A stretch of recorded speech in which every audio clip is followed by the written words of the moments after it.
Иземісі Чолотова телеканалында яңалықлар вақты студияда мен Румил Карамиев ектибарыңызға бүгінгі программаның түп темалары. Оқу йылы башланырга санаулы көннәр калды. Мәктәпләрдә укучылар иминлеген тәэмин итү максатыннан таләпләр үтәләме? Бу хакта Ләйсән Ханов белде. 57 яшьлек шәһәрдәшебезнең гомере өзелүдә гаепле Василий Криворучка карата суд утырышы булды. Суд залыннан безнең репортаж. Чолы елгасын кызыл төскә кем буяган? Хәбәрчебез әлеге хәлнең асылына төшенде.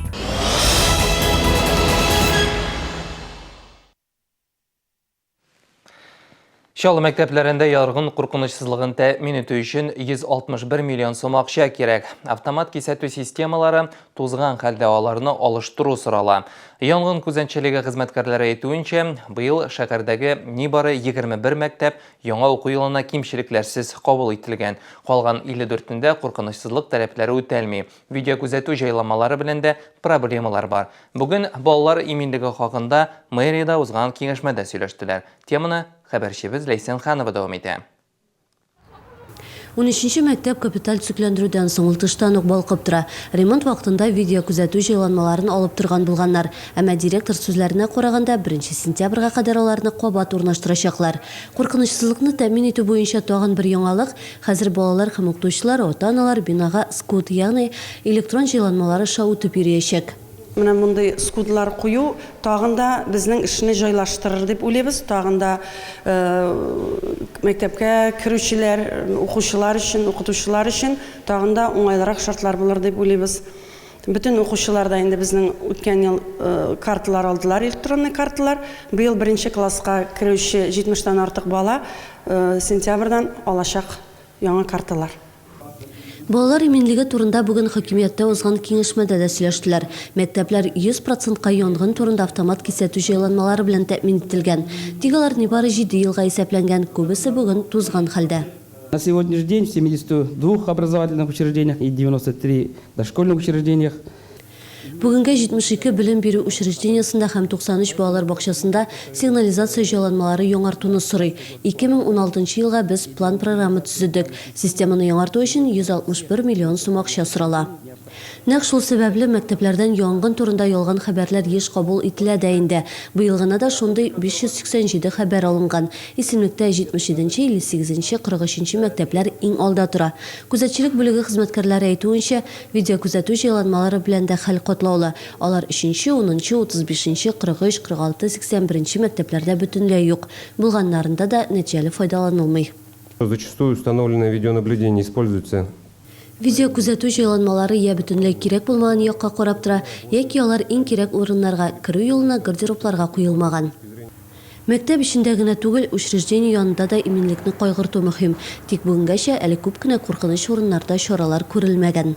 К сожалению, на 18 участках, которые были озвучены на городской комиссии, Айрыша куркыныч дип табылган 18 урында бүгенге көнгә кадәр ясалма киртәләр, юл билгеләре киртәләр куелмаган.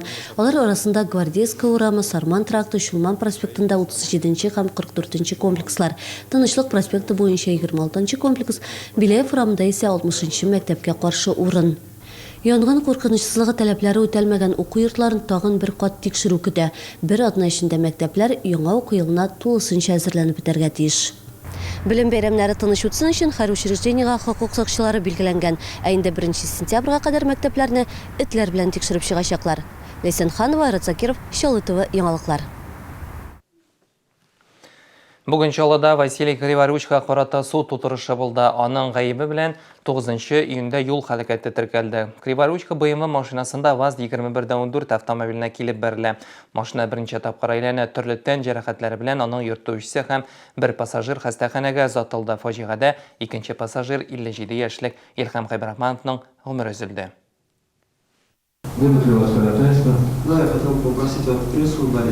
Тик судья хөкем ителүченең үтенечен кире какты. Суд процессы ачык төстә үткәрелде. Анда гаепләнүче ягының зыян күрүчләргә үз башлангычлары белән 100 мең сум акча күчерүләре билгеле булды.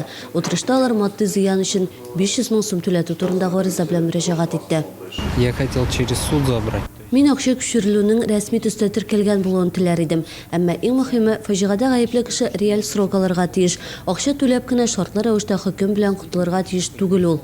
Зыян күрүчеләрнең гаризасы гаепләнүче як өчен көтелмәгән хәл булды. Башта алар 5 минутлык тәнәфес, аннары бөтенләй суд процессын кичектерүне сорадылар. Утырыш иртәгә, иртәнге сагат 9-га билгеләнде. Эсенханова, Руслан Ахунов, Чолы ТВ, яңалыклар.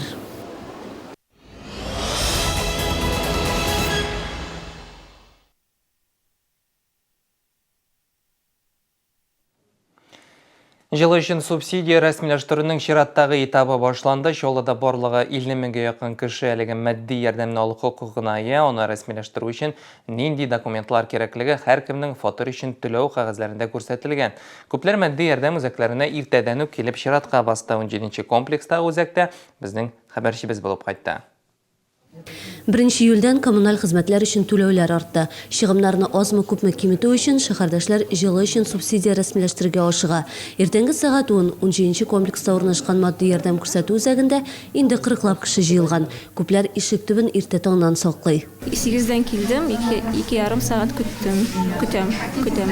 Все намного цивилизованнее и лучше стало. Фатир өчен түләү кагазьләрендә матди ярдәм үзәкләренә кемгә кайчан килергә икәнлеге күрсәтелгән. Хәзер 16 августтан 1 сентябрьгә кадәр вакыт эчендә килергә тиешле кешеләрнең документларын рәсмиләштерәләр. Тик шәһәрдәшләр арасында тиешле вакытта килмәүчеләр дә шактый. Пенсионерларга 1 сентябрьдән 15 сентябрьгә хәтле килергә. Чөнки эшчән кешеләргә справкалар булмый. 15 августтан 1 сентябрьгә хәтле анда инде эшли торган кешеләр килергә мөмкин. Көненә белгечләр көн саен 300ләп кешене кабул итә. Чиратлар булдырмау максатыннан шахмат-шашка клубында һәм 38нче мәктәптә өстәмә пунктлар ачылды. Субсидия рәсмиләштерү өчен СМП ЧЛРФ сайты һәм телефон аша да язылырга мөмкин. Ә инде 65 яшьтән өлкәнрәкләргә һәм 1-2 төркем инвалидларга матди ярдәм үзәкләренә килеп йөрергә кирәкми. Субсидияләрне аларга социаль хезмәткәрләр килеп рәсмиләштерәчәк. Эсенханова, Луиза Сафонова, Арат Закиров, Чолы ТВ, яңалыклар. Дәвам итәбез. Сайлау участокларын кинологлар һәм саперлар тикшерәчәк. Эчке эшләр идарәсе хезмәткәрләре Румил Гыймадиев әйтүенчә, шәһәрдә шулай ук сайлау кампаниясе вакытында элек хөкем ителгән кешеләр, корал йөртүчеләр, психик яктан сәламәт булмаучылар аерым контрольдә булачак. Участокларга шалтыратучының телефон номерын күрсәтүче аппаратлар кую планлаштырыла. На техническую проверенность будет проверен все 169 избирательных участков. 169 участокның барысы да тикшереләчәк. Шартлаткыч мәтләр булмаган саперлар һәм этләр белән кинологлар караячак. Барысында да тәүлек әйләнәсе полиция хезмәткәрләре кизү торачак. Исегезгә төшерәм, 13 сентябрьдә Татарстан президентын һәм 3нче чакырылыш шәһәр советы депутатларын сайлаулар үтәчәк. Шәһәрдәшләр өчен көн дәвамында төрле чаралар үткәреләчәк. Программа будет вывешена, это вечерний концерт. Программа алдан хәбәр ителәчәк. Концерт белән Олег Газманов чыгыш ясарга тиеш. Сайлау көнне эш күп булачак. Шәһәрдә сайлаулар белән бер рәттән масса күләм чаралар да үткәреләчәк. Чолы елгасын кызыл төскә буяганнар. Бүген редакциянең электрон почтасына бер шәһәрдәшебез шундый хәбәр җибәрде. Төсле елганың фотосында җибәргәннәр хәбәрчебез әлеге хәлнең асылына төшенергә тырышты. Тулырак безнең алдагы материалда. Кызыл елга шәһәрдәшләр арасында зур кызыксыну тудырды. Фоторәсем мизгел эчендә социаль челтәрләр буенча таралды. Фразалар төрле иде. Кемдер елгага калдыклар ташланган дип язган, кемдер суүсемнәр чәчәк ата дип уйлый. Хәлгә ачыклык кертү өчен без урынга чыктык. Бер атна элек биредә күперне буйый башлаганнар. Эшләр әле дә дәвам итә.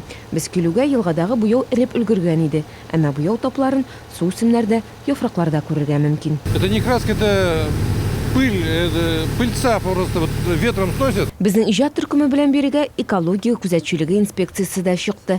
Белгечләр фикеренчә, фоторәсемдәге шундый зур тап буяу сиптергәннән барлыкка килә алмый. Алай булган очракта тирә-юньдәге куаклар һәм үләннәр кып-кызыл булыр иде. Ә биредә яфракларда вак таплар гына калган. Елгага банка белән буяу төшүе ихтимал. Лаборатория взяла пробы. Лаборатория пробалар алды. Әгәр без әлеге матдәнең әйләнә тирәгә начар тәэсир итүен ачыкласак, буяучы оешмага шикаят белән чыгачакбыз. Мондый эшләрне табигатьне саклау органнары белән килешенеп эшләргә кирәк. Белгечләр берничә урыннан проба алды. Тикшерү нәтиҗәләре берничә атнадан әзер булачак. Алар буяу эшләрен үткәрүче оешмага карата чаралар күрергә кирәкме, юкмы икәнлеген күрсәтәчәк тә инде. Фәридә Сабирҗанова, Ксения Антонова, Дмитрий Рачеев, Чолы ТВ, яңалыклар. Ватан соғышылары хайкалін түзіклендірішеклер мұғжизалар вақты инициатив түркімі өз алдында жей башында шундай бұруш қойған еді. Проектінде расланған, қазір ақша жию бара. Алдағы ел күндерінде Сандали пляжында балалар үшін хайрия кешесі нәқ шушы мақсаттан шығып ұйыштырылашы ақтайынды. Барлығы 500 мың сум ақша керек әлігі сумының яртсығына жиылған. Сентябрда түзіклендіру үшін башлық бұрушы тұра. Біз хайкал яндағы территорияны тәртіпке кетірге тілейбіз. Шылайғы береге отырғышлар, басқышлар орнаштырға ниетлейбіз.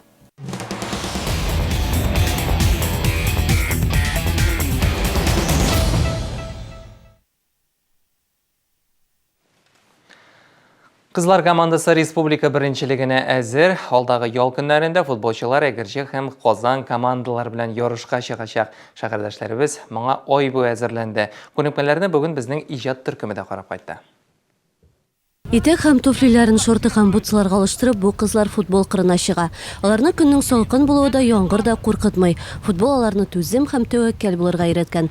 Хәзер алар хатын-кызлар арасында үткәрелүче Татарстан беренчелегенә әзерләнә. Да капризничает, конечно, куда деваться.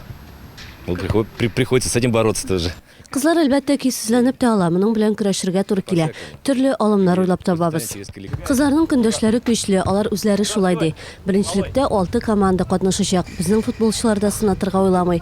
Алар арасында карьераларын алга таба дәвам итәргә уйлаучылар да бар. Миңа әни әйтә, то что малайлар футбол өчен, миңа ошый шуңа күрә мин футболга йөрим. Турнир 21-22 августта Алабугада үтәчәк. Чаллы футболчылары шәһәр данын яклап уңышлы чыгыш ясарга ниятли.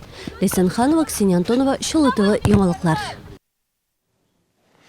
Безнең яңалыкларны ТВ-чылны.ру рәсми төркемендә карый аласыз. Шулай ук биредә легендар брендлар конкурсы кысаларында сез безнең канал өчен тавышта биргә онытмагыз. Безнең өчен һәр кемнең тавышы бик мөһим.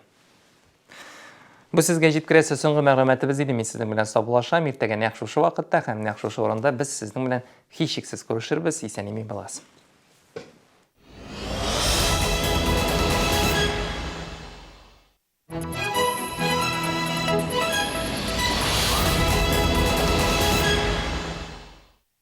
Фирменные магазины Пеплас. Только сейчас скидки на школьную форму до 30%. Плюс скидки по дисконтной карте. Поспешите.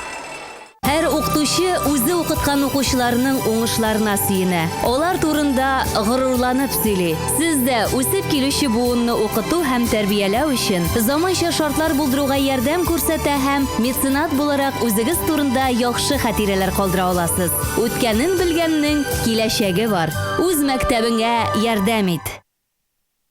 2015 елның 13 сентября бердәм тавыш бирү көне.